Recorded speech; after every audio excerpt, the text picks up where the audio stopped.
Okay, so picture this. You're in a big Chinese city, but it's not one of the super international ones like Shanghai or Beijing. You're out and about, and you quickly realize that the usual social playbook you're used to, yeah, you can probably just toss that out the window. Because making a real connection here starts with a very specific and maybe kind of surprising series of questions. So, what do you think it is? What's the absolute first thing a local is probably going to ask you when they spot you on the street? Go on, take a guess. I'll tell you what it's not. It's almost never going to be a simple hello or a polite how are you. Nope. They often skip right over the small talk and get straight to the point, straight to what they're really curious about. It's a question that comes from a place of pure, genuine curiosity. It's a direct line to trying to figure out your whole story in just a few seconds. You ready for it? And there it is. Where are you from?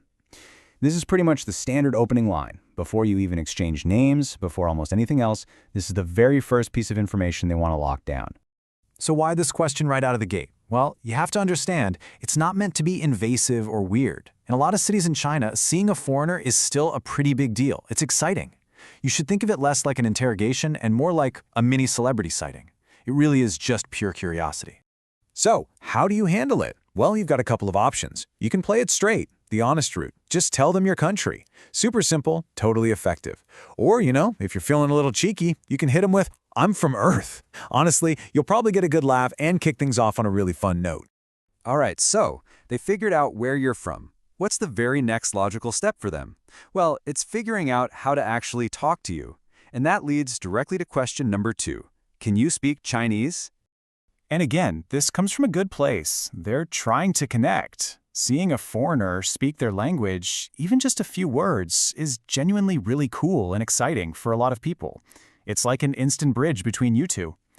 But, and this is a big but, be warned.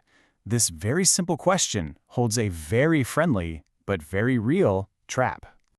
And here's the trap.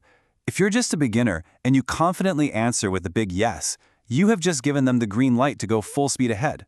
They will often immediately switch into their fastest native-level Mandarin, and you will be completely and utterly lost in a tidal wave of words. So the pro move here is to manage expectations. Your best bet is to be a little humble. Just say a little bit, or I'm still learning. But what if they still open the floodgates on you? Well, that's when you deploy the time-honored strategy. Just nod, smile, and pretend you understood every word. Trust me, it works way more often than you'd think. Okay, so you've passed the first 2 checkpoints.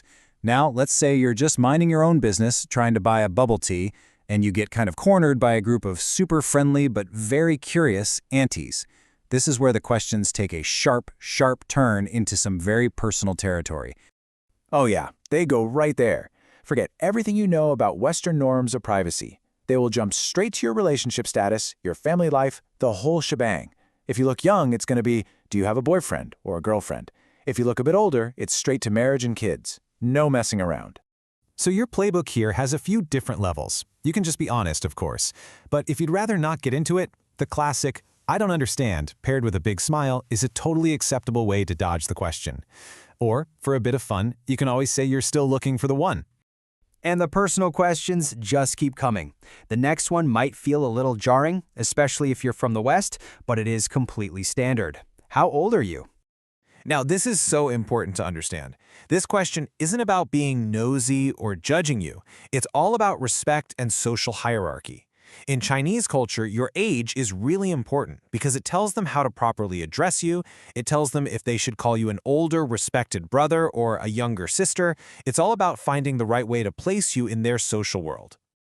Answering this one is usually pretty easy. You can just tell them your age. Or, if you want to be a bit charming, forever 18 is a classic, light-hearted answer that pretty much always gets a smile.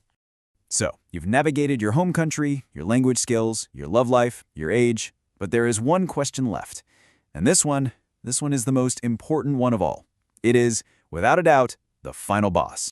Do you like China? This isn't just a casual question. This is a test. They are genuinely, truly asking for your opinion of their home, and let me tell you, they are really, really hoping for one specific answer. And the source material for this has the most perfect analogy I've ever heard. Think about it like this. It's kind of like your wife asking you, "Honey, do you like my cooking?" We all know, deep down in our bones, there is really only one correct answer to that question. And the results are? Well, they're dramatic. If you say yes, their face will absolutely light up with pure joy. We're talking like a firework on New Year's Eve. But if you say no, oof. Let's just say the room gets real quiet, real fast, and the conversation is pretty much over. So after this whole rapid-fire interrogation, what's the deal? What's the point? Is it just a string of random, nosy questions, or is there something, deeper going on here? And this one quote just sums it all up perfectly. It's not an interrogation at all. It's an express lane to making a connection. It's like a speed dating version of friendship. They're just trying to find common ground and get to know the real you as fast as humanly possible. So the biggest thing to take away from all this is simple. These questions, they might feel a little strange to us, but they are not meant to be rude. They are a cultural shortcut, a direct path to see if a friendship is possible. Every single question is a sign of genuine interest in you, and answering them, well, that's what opens the door to a real connection. And that's our little guide to this fascinating social playbook. It really makes you think, doesn't it? So I've got to ask, what's the most surprising or unexpected question a total stranger has ever asked you while you were traveling? I'd love to hear about it. Thanks so much for joining me.